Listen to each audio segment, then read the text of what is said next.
Before you watch this exclusive interview with Androteet, there are a few things you need to know. Andrew is taking a massive risk agreeing to do this 5-hour and 20-minute interview because he is still under house arrest and under investigation, which means anything he says can and will be held against him. Now, what did we talk about in this interview? We talked about his experience in jail with Tristan, untold stories, religion, how this impacted his life, how emotional was it? Was he scared? You're going to see a side of him you've never seen before. We definitely talked about BBC. BBC is not going to like this interview for many reasons. You'll see why. It's a total of 15 hours that we spend with Andrew and Tristan at his compound, so a lot was covered. Having said that, there's about 45 minutes of this interview that will be censored due to the topic of discussion being around his investigation in Romania. So if you want to see that 45-minute portion, you will need to text the word Tate to 310-340-1132 or click on a link below to subscribe to an email for that to be sent to you after his investigation or indictment is public. I'm winning too well. I'm scared by the incompetence of these clowns.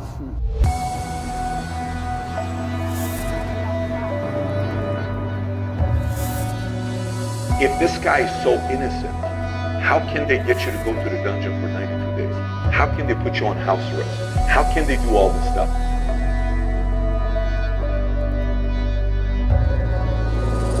They could do this to you. They could do this to anyone. They could do it to you or me or any man watching this. Any man watching this. I wake up instinctually at 5 a.m. because that's when they raid your house. I wake up at like 4:59. I just fucking shoot up. Empires have fallen so many times because they thought they can get away with murder, and then eventually people said, "Listen, stop. You're not gonna do this to me anymore. We're not gonna take a stand." When I destroyed the BBC, my brother was celebrating. I knew. I said, Tristan, no. You don't beat the British Broadcasting Corporation and make fools of them like this without some new bullshit. This is where their argument has leaks in it. I'm genuinely looking for guidance here. Am I supposed to roll over and fucking lose? You sincerely don't know what the right thing is. I sincerely have decided that the best thing I can do is stay true to my faith and stay true to God and tell the truth and fight.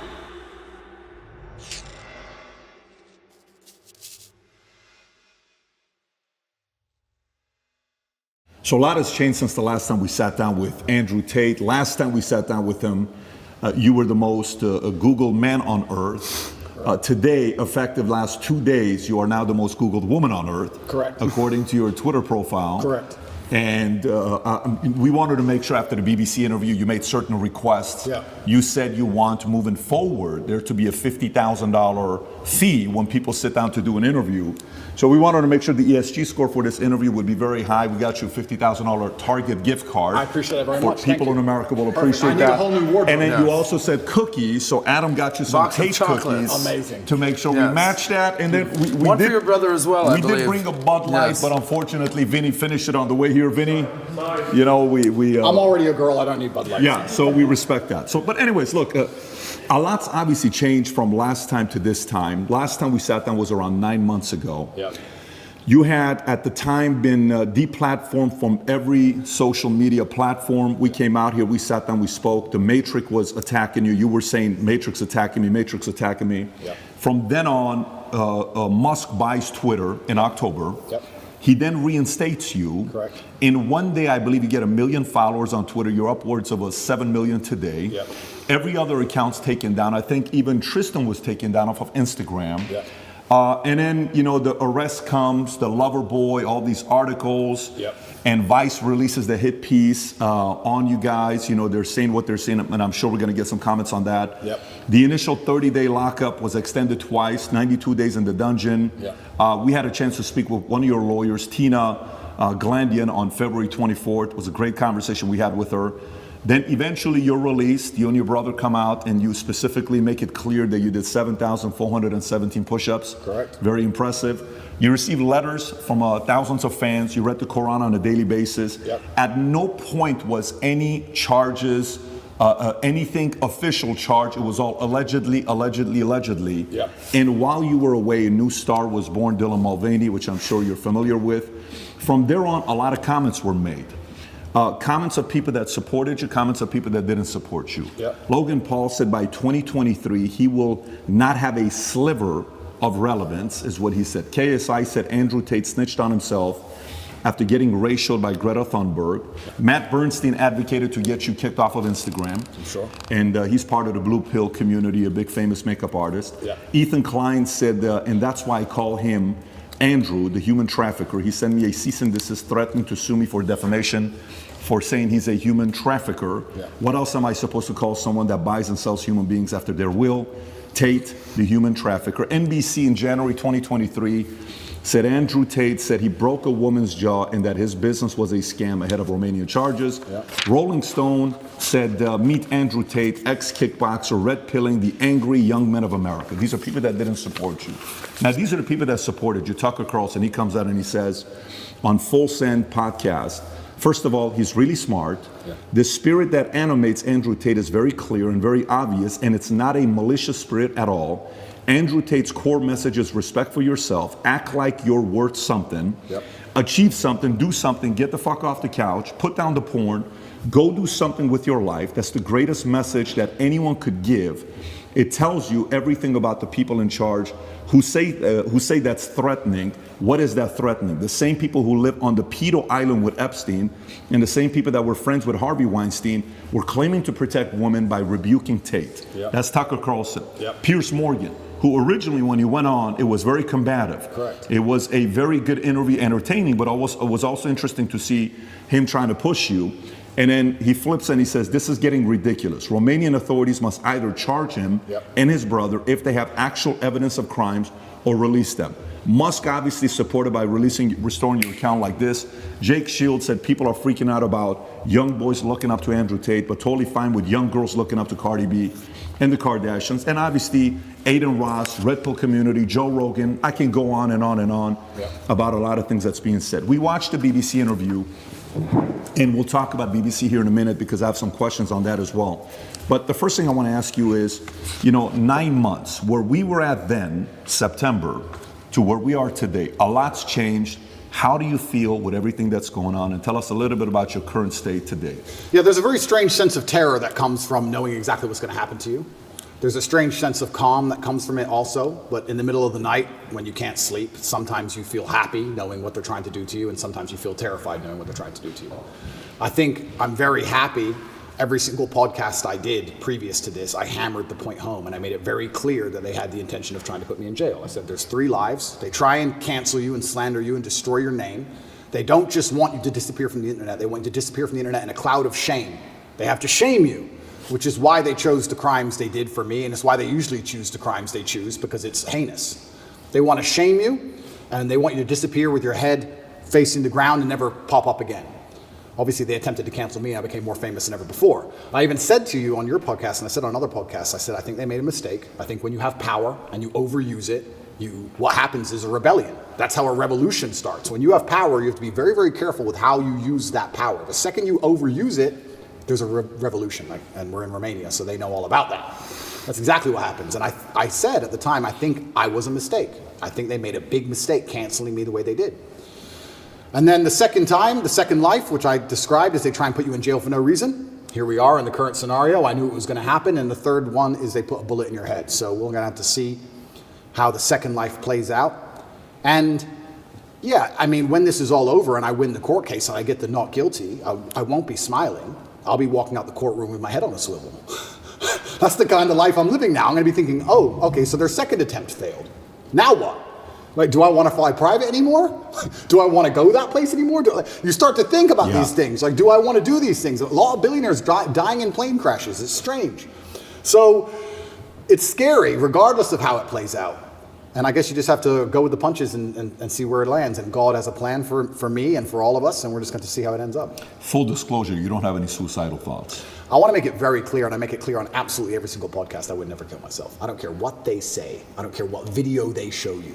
Never under any circumstance would I kill myself. It's haram. Never. I don't care if they put me back in the dungeon, solitary confinement by myself for the rest of my human years. I would never kill myself. Ever. Ever. So if that ever happens, God forbid, do not believe whatever garbage they tell you. The chance of me killing myself is precisely 0. And you had this complete level of certainty that this is exactly how it would play out. You've said this on umpteen podcasts that this is their agenda. They have to damage my influence. They have to damage my influence. They can't sit there and let me be influential because I'm saying things that they don't like me saying. And there are people sitting around going, he's saying things counter to our message and counter to our narrative. Get rid of him. And they have a pretty standardized playbook. And this is probably one of the first times in history where their playbook just isn't working. Cancel him. Well, he's still around. Oh, well, lie about him in the news. Just say he touches chicks. Well, no one believes it. Oh, all the comments are on his side. Everyone's calling us liars. Okay, then do it again. Then do it again. Make up a new girl. Then do it again. Find someone else. Yeah. And they keep attacking me with the same weapons, but the bullets are bouncing off. And that doesn't give me a sense of calm. That doesn't make me think, ha ha ha, I'm invincible. It makes me think, uh-oh. It makes me think, uh-oh, because human life is cheap at the top. It's very cheap. Does it make you want to sit on the sidelines and be quiet and just kind of live a life with your family, your kids? Does it make you want to do that? Maybe all these attention is actually not a good thing. It's interesting because sometimes I analyze myself and think, why don't I just do that? Why don't I just disappear? You know, I don't need money. I don't need fame. Why don't I just disappear? And then you have to, I was saying this to my brother, and he was like, well, Genghis Khan didn't need Vienna. Some people are just wired that way. Like, Vienna's a long way from Kathmandu. Sometimes that's just the way it is, or Ulaanbaatar, I apologize, the capital of Mongolia. That's just the way some people are. If I see injustice, and if I see things which I believe to be false, I feel like I am obligated to say the truth. I can't explain why, even if at my own detriment. What am I doing this for? Like, it's to the detriment of my life. And I've had these conversations at length with the people close to me, and we're all saying the same thing. It's always been the same way. Humanity's always been the same way. There's been a select, small, few good men up against evil, and evil always outnumbers you. Evil always has more money than you. They always have more power and more influence than you. If you play any video game, when you get to the end boss, he always has more life than you. He always has more hit points, but you're the good guy.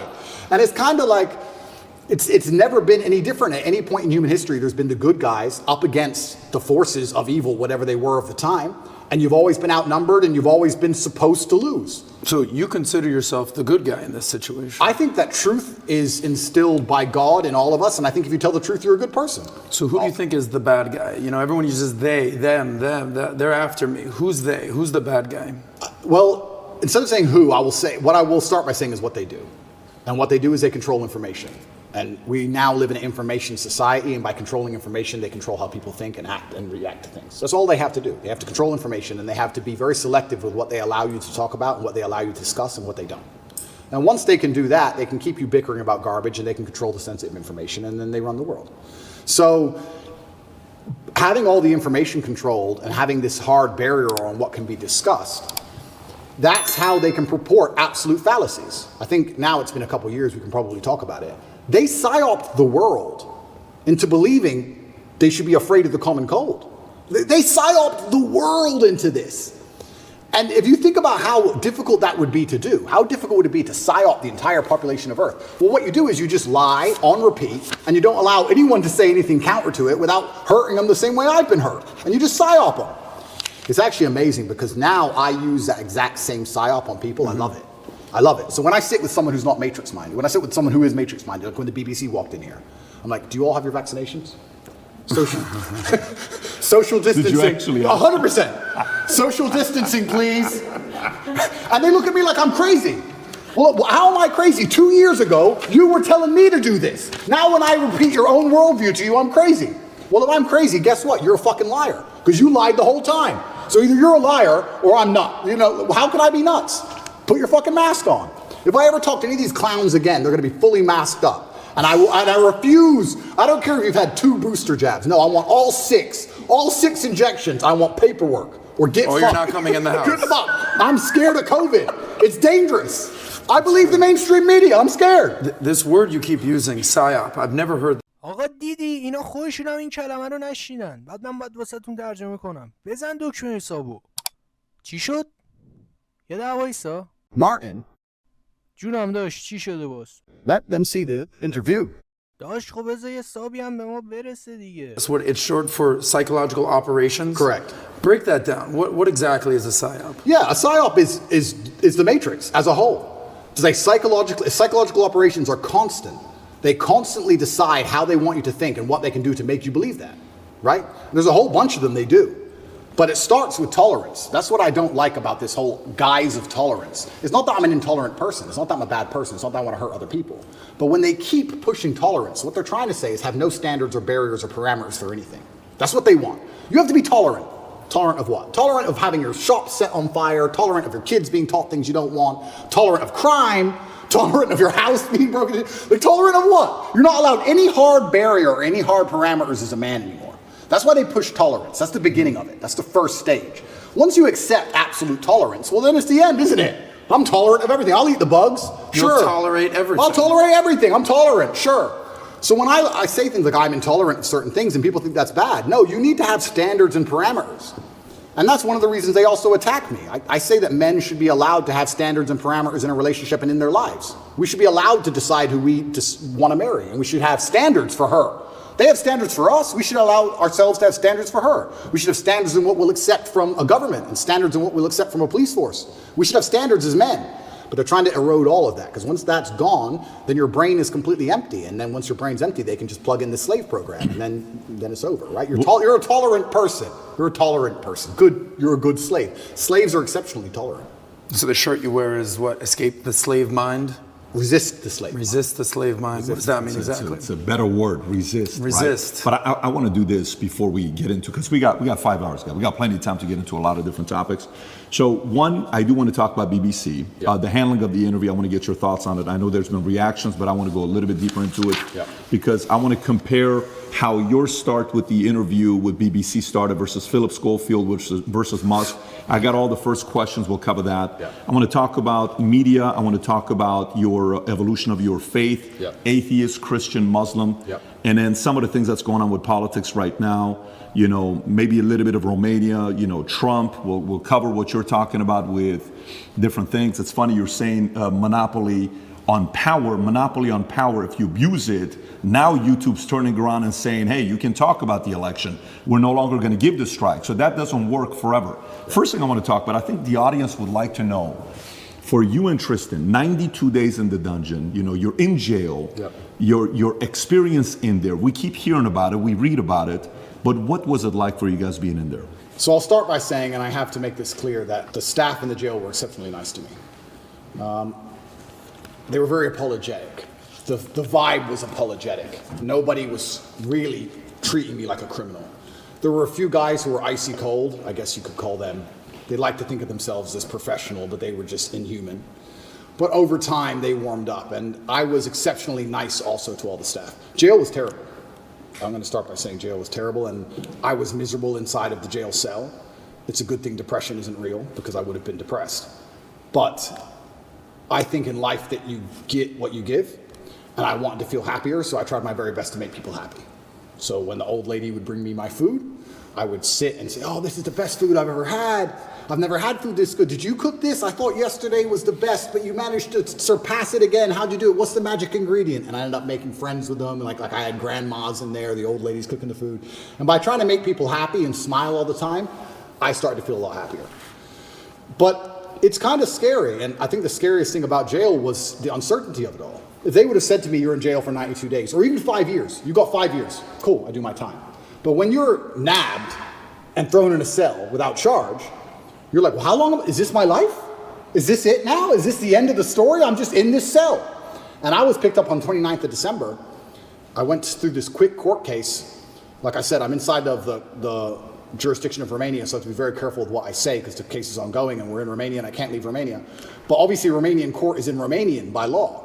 So you're marched into this room, everyone speaks a language you don't understand for 15 minutes, and then you're marched off to jail. You're like, what even happened? What even happened to me? And they said, oh, here's the paper that explains it. I was like, that's in Romanian. And they said, oh, don't worry, you'll get a translation to English by law. I was like, okay, that's fine. But because I was picked up on the 29th of December and there was New Year's Eve and holidays, it was 2 weeks before I even knew why I was in jail. 2 solid weeks I'm in jail. No one told me in English why I'm in jail. I had no idea what the charge. Can they do that? By law, you get it on the piece of paper in English, but there's translation, it's holiday, we need to find a translator, there's a delay. And you speak zero Romanian? Zero.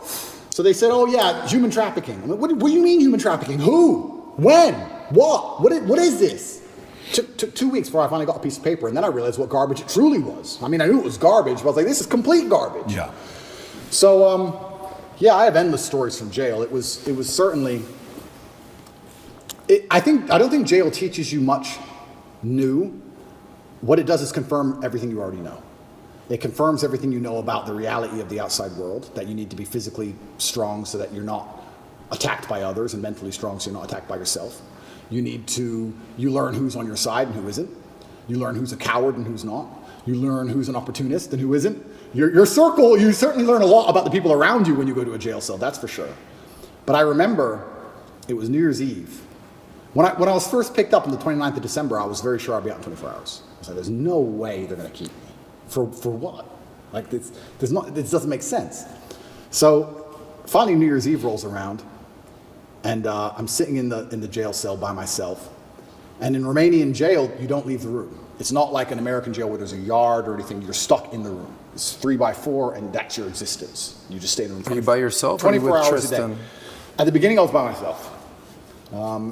And you're stuck in this room, and I'm sitting there. It's New Year's Eve, and there's a very faint speaker, maybe way down the hallway. The guards must have been having a little party for New Year's Eve. And there's this awful song. It's called the Ketchup song. I don't know if you know what it is. I don't want to sing it, but it goes, hey, aha, hey, of course. That super annoying song. And I'm sitting there, and I know it's New Year's Eve because the fireworks start going off. And I'm looking out my tiny window, and I can just hear in the very long distance from the end of the hallway, hey, aha, hey. And I'm sitting there looking out the window like, this can't be it. This can't be the end of my life. Even the cockroaches all over the walls didn't celebrate. There was maybe 15 cockroaches on the walls, right? And when it struck 12 and the fireworks went off, I kind of like, well, who's my friends in here? The cockroaches. I looked at them, even they didn't move. I was like, well, that's New Year's. It's funny because before that, a couple days before that, me and Tristan were discussing, do we want to do New Year's in Dubai? Do we want to go Courchevel? Shall we go Miami? We're all arguing, oh, that will be boring. That's too far. We had all these grandeur plans. Oh, finally we decided to go to Dubai. We were in Czech Republic at the time, and we decided to go to Dubai, and I said, let's stop in Romania so I can repack a suitcase. So That's it. That's the only reason. That's the only reason. So jet left Prague, landed in Romania. My jet was still on the runway. Came here overnight to pack a suitcase, spent the night, spoke to Greta with a pizza box, and it's 5 a.m. they got me before I flew back to Dubai. So that was my The infamous Greta pizza box situation. Greta pizza box. How much you think there's anything linked to Greta? Is there anything, because the timing of it? Yeah, I don't think she specifically said that. Of course. But there are certainly people within the Matrix machine that you can't attack without catching flack for. There's certainly protected people. It's absolutely and utterly a club, and you're either in the club or you're outside of the club. She's certainly in the club, right? So if you say certain things about certain people, or you get a beef with X amount of people, or you discredit a certain person, they're going to try very hard to teach you a lesson for doing that. And you can see very clearly who's in the club and who isn't by the Philip Schofield situation. This is a man who has groomed boys and had sex with them, but he's in the club. All of the media headlines after 2 days are, let's have compassion, feel sorry for him, his mother's upset. They've attacked me for 14 months, day after day after day, and they relentlessly attack me. Nobody talks about my mental health. Nobody gives a shit how I feel. I didn't do any of the things he did. He's actually done things. I haven't done anything. But when you're in the club, you're protected by the media. When you're not in the club, you're attacked by the media. And that's how it simply works. You're either on our side or you're not. But to join their side, you have to sell your soul. Your sanity has a price. Your sanity is for sale. You have to sell it. You have to come along with your sanity, take out your mind and say, here you go. Take my sanity. I'll take 35 million. Yes, that is a woman. Yes, protect me. It's insane. And the reason these people join these clubs is because they know they're doing bad things and they feel that they need protection. The reason I stand up and argue against all this shit is because I know I don't have skeletons in my closet. You think I'd be on the internet talking like I talk and fighting the Matrix if I had skeletons in my closet, if I was actually a bad person? I've been investigated as deeply as a person can be investigated by multiple federal agencies for 14 months. I was locked in a jail cell, and 2,000 people I know was called. My barber, my old housekeeper from when I lived in England 9 years ago, my gardener I used to have in another country I lived in. Everybody was called. And people were offered bribes effectively. The media are calling girls saying, if you have a bad story to tell about Andrew, we can pay you $30,000 if you have a bad story. That's a bribe.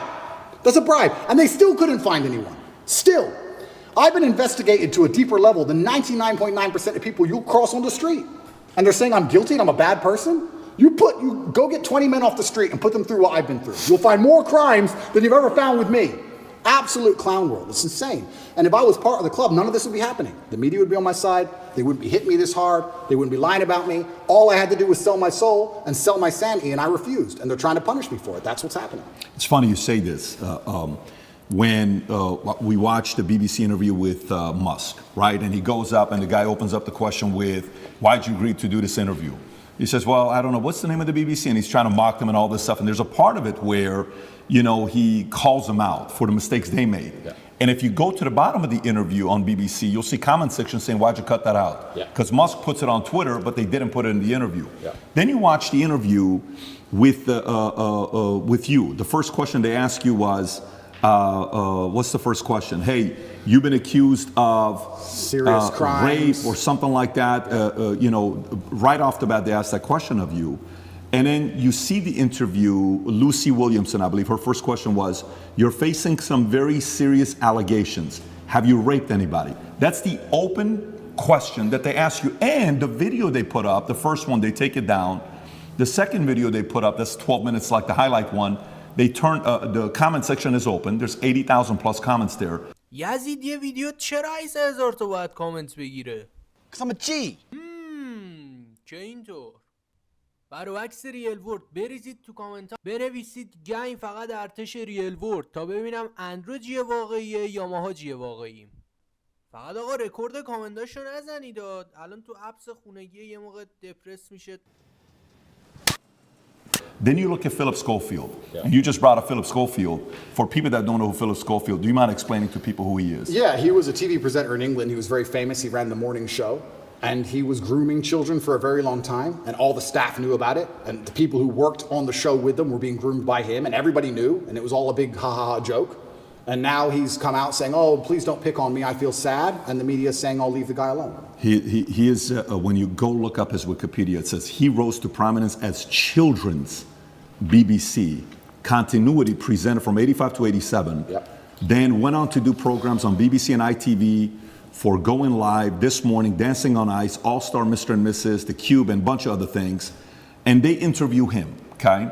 While he's going through the mess, you know, after 27 years of being married, this one guy that he groomed since 10 years old, his name is McGreevy, I want to say, something McGreevy, that he's going through the process. Matthew McGreevy, they met at 10 years old at a theater group. At 15 years old, Philip follows him on Twitter. While the kid is 15, he follows him on Twitter. The guy celebrates it. Long story short, Ruth Langsford, they work together with. She files a complaint.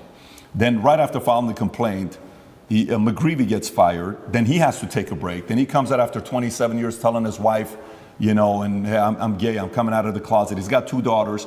But there's a part of it where Matthew calls his wife and says, hey, your husband and I had an affair together when I was 19 the first time and 20 and all. Nobody knows if it was before or not. The interesting thing about him is his brother, Timothy Schofield, I don't know if you know about his brother. Oh, what, the one who's in jail for being a pedophile? Was convicted of 11 sexual offenses involving a child between October 2016 and 2019, including 2 sexual activity with a child. Here's how the interview started. First question, the guy asked him, he says, you've had quite a week. How are you? Opening question. Versus the question they ask you on the opening, right? And then he turns around and says, the media's interest in the affair was motivated partly because of homophobia, alleging that an affair with a much younger woman would have not generated such a scandal. So he gets protected. And he says, all those people who write those stuff, do they ever think that there's actually a person on the other end, right? This is proven. By the way, this is the part where even when somebody's watching you and saying, why are they taking him to court? Maybe he did something. Why are they taking Trump to court? Maybe he did something. Why are they taking this guy? He must have done something. There must have been something there, right? It's stuff like this BBC does. If BBC are watching this right, I want to kind of remind you of your mission statement that you have on your website. We're going to put the link below to your mission statement. You can go find it. Here's what your mission statement is, BBC. This is why you've lost some credibility the last couple of years. To act in public interest, serving all audiences through the provision of impartial, keyword impartial, high quality and distinctive output and services which inform educate, and entertain. You say you inform, educate, you entertain, yet you conceal, misinform, and your content's quite frankly boring. You're cherry picking on people that you're talking to. So a message like that gets the average person to say, everything with you is allegedly, everything he did is proven, his brother is proven, yet let's leave him alone. Poor guy, let's target him. This is where their argument has leaks in it. And somebody like you can tear it up. Absolutely. Philip is part of the club, and I'm not. And this is the thing. I'm a mentally resilient person, right? 14 months they've attacked me. I'm not going to sit and complain about that because that's not how I operate as a man. 14 months they've complained about me. If you type Romania, human trafficking, you type in any of these things, my name comes up, my face, I'm a bad person. I've lost all my bank accounts. I've lost all my social media accounts. I've been vilified all across the matrix in every single possible way. They print my face every single day with something negative next to it daily. Nobody gives a shit about my mental health, right? Because I'm the enemy. And what's scary about this is Lucy Williamson herself, she was begging me for an interview. The BBC were begging me for an interview. I don't need any of these people.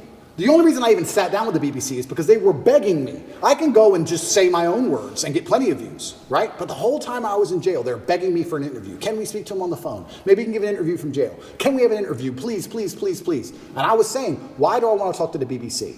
And the BBC were saying, no, we don't want to do a hit piece. We want to come across, we want to be impartial. This is what they're telling me. This is what they're telling me. We want to be impartial. We believe there's a side of the story that hasn't been told. We're really interested in some of the, let's say, what's the word? I don't want to get this wrong. Inconsistencies in the Romanian justice system. We're very interested in his side of the story. There's been enough hit pieces. We want to tell the other side. We want to hear Andrew Tate's story.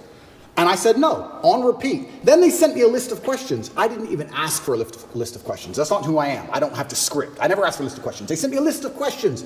Here's what we're going to ask. It's about his mental health. It's about the Romanian justice system. It's about the fact he hasn't been charged. His liberty's been deprived. All this stuff. And I thought, well, that's kind of interesting. Maybe it's a bit interesting. And the Matrix is obviously printing lies about me. And these are some interesting questions from the Matrix for the first time ever. Okay. They walk in here all smiles and happy, all smiley faces trying to take me off guard. I already had my list of questions, right? It's all going to be nice and easy. I sit down, and they instantly attack me. They put the cameras on first, and they attack me, expecting me to stutter and make a fool of myself.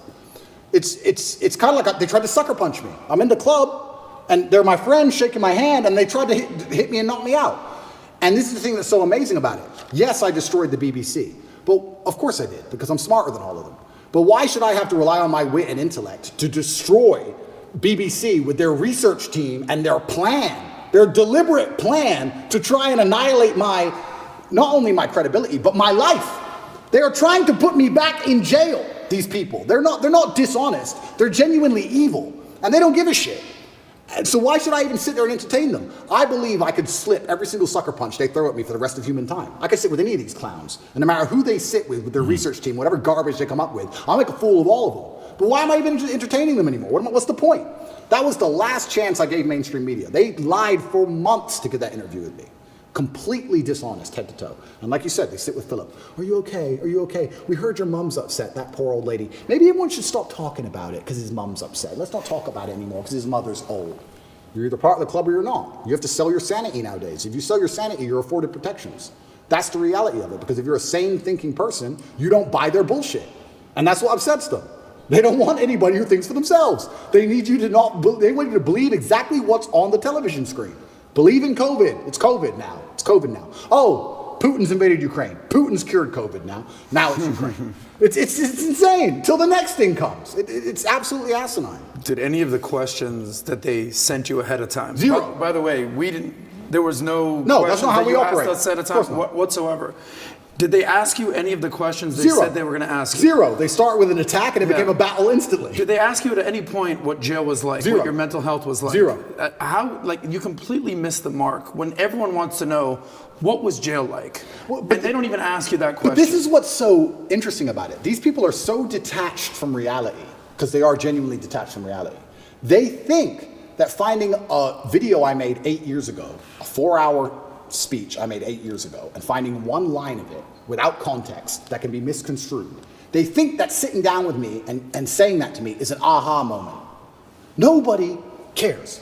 Because you're taken out of context, one. And I said you're taking things out of context. She goes, I'm not taking it out of context. I said, if you're presenting it without context, That's taking it out of context. That's what it is. You're lying by omission. I said that to her after the camera's off, and she looked at me because she didn't understand. When you omit details, when you refuse to put in all of the details, you can lie by including one detail which may happen to be true. You can tell the truth and miss all the details around the truth, and you are lying by omission. You're lying by omission. And you're sitting here saying, oh, you said this 8 years ago. Nobody cares. Because they know me, and they know I didn't mean it in that way, and they know it's taken out of context, and they know that it's an old video on the internet, and it's not even an aha moment they think it is. But they just want to sit with you for an hour, attack you and attack you and attack you, wait for you to make one mistake. If I would have stuttered or made a single mistake, that's the only 3 minutes they would have shown. That's all they want. They want that 1 hour, then they take the little bit. With me, they cut it down to 12 minutes, they look terrible in all of it. But if I would have made a single mistake, it would have been the only bit they shown. That's all they care about. Fake news. Did you tell them, did you say, I'm only doing this if I'm able to record as well? I said that. Because I know that's what happened with Trump as well a couple of years ago. I didn't even tell them, I just recorded it. Okay, so they didn't know you were recording. They didn't know I was recording until afterwards, and then I said, that was dishonest, I'm going to release the whole video. You told them before you released it? I told them. There is no contract or agreement with BBC? No. Nothing was signed, it was just simply an interview, okay. Because I think that was very important when you released it, for people to see what fully was said, versus, and by the way, you know the Philip Schofield interview that they put up, the 12-minute one that just came out, you know the comments are turned off. Of course they are. The comments are turned off, yours are turned on, his is turned off. Of course. And who knows many reasons why they would do that. But going back to BBC. So, okay, they come, they want to ask the questions of you. For some of the people that maybe aren't following the story closely, but they know who you are. We're in the car, we're driving, and a lot of people are asking questions. We ask the drivers, like, hey, are you going to Tate's place? How do you know we're going to Tate's place? And he says, well, who's Tate? Oh, Andrew Tate. Oh, tell us about Andrew Tate. Well, this is, okay. What kind of a guy is he? He said, I actually really like him. I said, why do you think he's going through what he's going through right now? Oh, it's always because of money. Okay, so we're at a different restaurant. So tell us, why are you going through this? Why is he going? Everybody's saying a similar thing about this, right?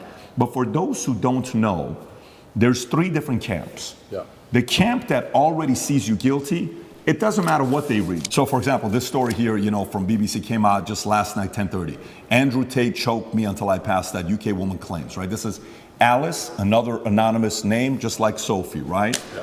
But there's 3 camps. There's those that say, well, look, I'm already thinking he's guilty. I don't like him anyways. I need anything to get me to think he's guilty. Yeah. Whatever it takes. I don't have to do my own due diligence. I just have to hear anything. Then there's the camp that's a diehard fan. There's nothing you can do that they did wrong. In their eyes, it's going to be wrong. Then you have the people in the middle that are the reasonable ones, that are saying, you know what, let me look at this. Yeah. What about this? What about that? The people in the middle may say the following question. They may say, and I may have asked this question from you last time as well. They may say, Andrew, okay, if this guy is so innocent, how can they get you to go to the dungeon for 92 days? How can they put you on house arrest? How can they do all this stuff? Yeah. If you're somebody that was born in US, you lived in UK, how come somebody else isn't coming to bail you out? You got different lawyers. How is it that they can keep doing this to you if you're not guilty? What do you say to those people? Yeah, and once again, I have to be careful what I say because of the court case, but Romania has a law, or the law in Romania is basically, if you can prove to a judge that it might have happened, they're allowed to hold you up to 6 months during the investigation stage. If I was guilty of anything, I would have been charged long ago. And we're going to talk about charges soon because I still believe they're going to attempt to charge me. But we're now approaching the end of the 6 months they can keep me under a form of arrest for without charge. Typically in Romania, when I was first arrested, the guard said, within 2 weeks, you'll have your indictment. I was like, 2 weeks? He goes, yeah, everyone gets charged quickly. Nobody waits 6 months for a charge. If they arrest you, they charge you, like every other country, right? The fact they've waited 6 months and gone into my entire life and attempted to find something shows they don't have a case. Why I believe it happened is because they didn't have a case when they were trying to hit me with this garbage, and they thought, you know what? If we put him all over the news, if we slander his name completely, there was a hotline set up. If you're a girl who's been hurt by Andrew Tate, call this number in the UK. A hotline. So they were attempting to use the media to find what they wanted. Months go by, months go by, months go by, case file's empty, nothing's happening. My lawyer's saying, when are we gonna close this case file? Like, yeah, we're just waiting for some papers, we're gonna close it, we're gonna close it, we're gonna close it. Around the time I was canceled, things started appearing in the case file again. They started spying on me again. Very interesting that it happened around that time. I don't know if they understood that I wasn't protected by the political class of the USA. I don't know what happened.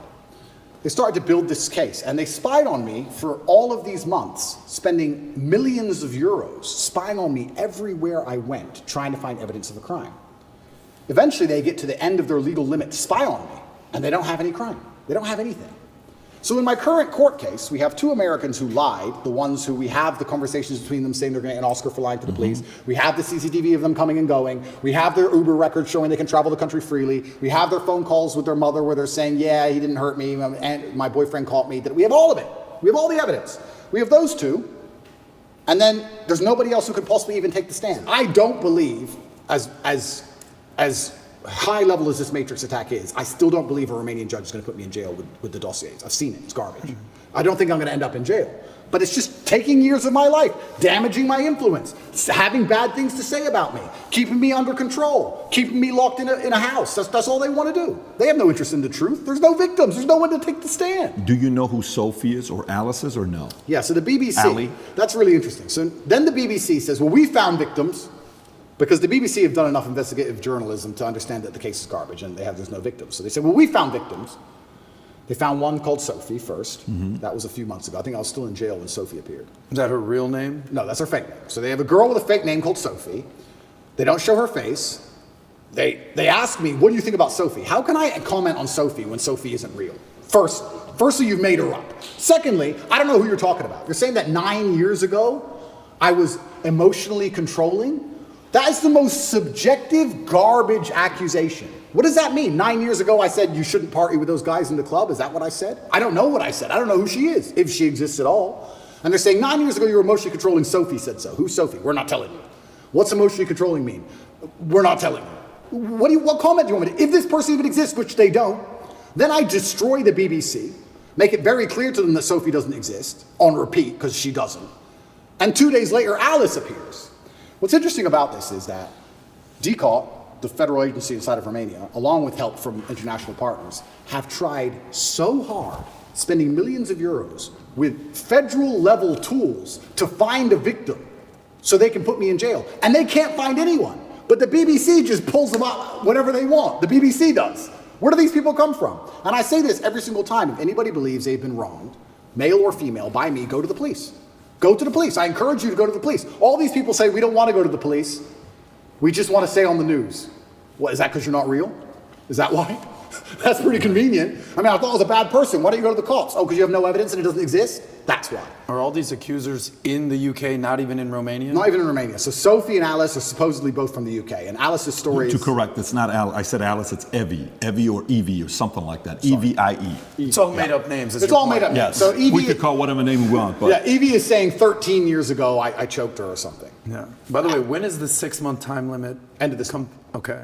And can we reference the tweet you just posted a couple of days ago? I want to stay on this. Sure. She was commenting on Evie. Sure. You were going to say something about Evie, what she said 10. So she's claiming 10 years ago or 13 years ago, you guys had the consensual sex the first time. She comes back for the second time around.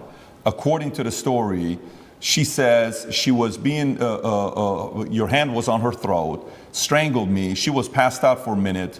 And then she came back and she said, I did not approve of the second time having sex after she was passed out. So these stories they're making, you know, and then she says, the guy asked a question saying, how come you didn't do any police report back then? She says, well, because it's not fully rape and it's not that, because it was consensual. I kind of wanted to be there. And I didn't tell anybody about it 6 years later. There's way too many things that doesn't give it credibility for somebody to say, I didn't do anything about it then, but 6 years later, I told my friends, 3 or 6 years later. Yeah. And this is the thing that's scary. If you say to any red-blooded male, 13 years ago, you had sex with a woman consensually and she's now unhappy about how that sex happened. You can get, any man on earth can get screwed with that. If this person exists at all. And like you said, she refused to go to the police if she exists. And she's saying it was consensual. I think last night they aired it on Newsnight and she literally, they said, why are you coming forward now? And I think this actor, the person literally said, because now he's rich and famous. They literally said those words. That's what they said. Oh, because now he's rich and famous, I think it's unfair. It's asinine. I don't understand genuinely how a man can protect himself in the Western world anymore. How can you even exist anymore? If this is what they're going to hit you with as soon as you get to a certain level of influence, there's no man on earth who's safe from this. I said this to my judges. I had a few male judges. I said, they could do this to you. They could do this to anyone. They can do it to you or me or any man watching this. Any man watching this. They can put in the BBC 9 years ago you did something. They won't tell you her name. They won't give you any chance to defend yourself because you have no idea what they're fucking talking about. And they will print it on repeat until you lose your job and lose your bank and lose your social media. And then you're going to sit there bankrupt and depressed. And then they're just going to move on from you. And if you don't die, if you're like me, a cockroach who refuses to die, if you sit around and refuse to go away, they're going to make up a new one. It's crazy. And it's genuinely scary. And you're not safe from it anywhere anymore. I will say right now on this podcast, I encourage absolutely anybody who believes I've harmed them, male or female, to go to the police with evidence and we'll go to court. Let's do it. I don't harm people. If I was harming people, I wouldn't be out here as open as I was. The biggest criminals and the biggest gangsters and the most heinous people on earth don't have social media. You know this. If I see a guy with an Instagram pretending he's a gangster, he's not a gangster. The real gangster hasn't got Instagram. But that's the reality of it. You think I'm going to become the most Googled man in the world if I've been running around hurting people? It's absolutely insane. And I think there has been a shift in the consciousness. I think, especially because of COVID and a few other things, people are starting to understand that all these people do is lie. I think people are starting to understand that. And the harder they try and hurt me with these lies, the less people believe it, which is scary for me. Like I said earlier, it's scary. They keep coming up with more garbage. The bullets keep bouncing off. So now they're sitting around going, we can't convince the world this person is a bad person. How do we get rid of him? That's the scary part. You were going to say something. Yeah, follow-ups on that if you want to go there. 6 months, it's 6 months coming up right now. It's coming up June 29th, I believe? Correct. Okay, you put out a tweet recently. You said the 6-month time limit is running out, right? There's zero evidence against me unless they invent something against me, right? Yeah. And then you ask a poll. You said, if they charge me with an empty bullet and it still takes a year to beat it and it allows them to save face, they're hoping that the world will basically forget about all this. Yeah. What do you think they will do? And you gave people 3 options. Option 1, let me go. Option 2, charge me with no evidence. Option 3, invent and frame attempt. The results were 38% let me go, right? 35% invent and frame attempt. And option 2, in third place, charge me with no evidence, 27%. 38%, 35%, 27%. So basically, it's pretty even. So what do you think is going to happen here? The people, the 38% of people who think they're going to let me go, I think are extremely naive. I go to sleep every night. Every morning, I wake up instinctually at 5 a.m. because that's when they raid your house. I wake up at like 4:59. I just fucking shoot up because they busted my house 3 times now. It's not nice to have a bunch of men with guns bust in your house. It's not a nice experience. So every single morning I wake up expecting them to just turn up again with something else and drag me back to a prison cell. Who knows what? They'll just make it up. But the fact they made up this particular crime is because it's a hit piece and it's a slander on my reputation. If they would have done the same thing, let's say for tax evasion, would anyone care? No. Oh, rich guy didn't pay a piece of paper. No one cares. We have to hurt his name. Human trafficking. Think about that. I said this to the judge. How does it make sense? A man with no criminal record, who is financially successful, decides to begin to human traffic at 35 years of age. I have no financial motivation. It's clearly not my personality profile. I don't need money. Why have I begun to human traffic from nowhere? It doesn't even make any sense from a pure logical perspective. There's no motive to the crime. Who have I human trafficked? Who is the victim? There's no victims and there's no motive. And here I am on house arrest. آقا پارت اول تمام شد. امیدوارم که باهاش حال کرده باشید. من که دهنم سرویس شد تا ترجمهش کنم و ادیتاشو بزنم. فقط تو کامنت ها بهم بگید که دوست دارید پارت دومش هم 1 ساعته و یه چیزی توی این مایه بذارم یا اینکه صبر کنیم چند روز و کلشو با هم یه جا پخش کنم. امیدوارم که حالتون عالی باشه. شبتون بخیر و